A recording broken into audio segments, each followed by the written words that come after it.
दुलारिया गो-बाबा और बयहा मिसरा को जत्तो को जिसु मरांग तेहिया बागी संबाद नो नेट कना मतिया बागी संबाद 17 हाटिंग 22 कलिकन 27 कलि धरि ते बोहो कथा दो बारिया ओला कना हारखेत सासेत रिया दोसार लई लाहा और दोसरा बोहो कथा ओला कना जिसु और मंदिर भेजा मिद दिन गलीली रे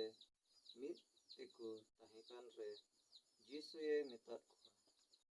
मानवा हपन दो हर कोआ तीरिये सप्रोत ओचो लगिदो कना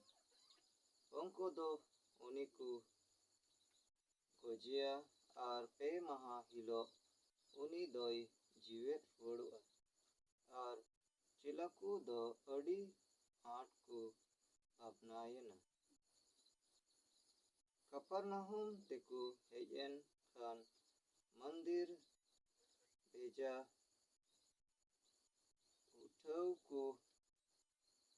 तो पत्रास ठेन को हेजना और को मेता दिया चेत अफेरेन गुरु दो मंदिर भेजा बाई एमेदा उनी ये मेन किदा उनी दोई एमेद गया और ओड़ा तेये बोलो गोडेना मेनकान औरिये रोड रगे जिसुए मेन किदा ए सिमोन चेदेम उदिसेदा धरती रेन रपाज को दो अकोय ठेन कौन भेजा से खजना को उठावेदा अब अकोरेन हपन को से एटा को ठेन कौन आदो पात्रा से रोड़वड़ किदा एटा को ठेन कौन जिसुए मेन जुटी किदा एंडे खान हपन को लगिद दो छूट गया आदो एन हो नुको हर आलोबन तकी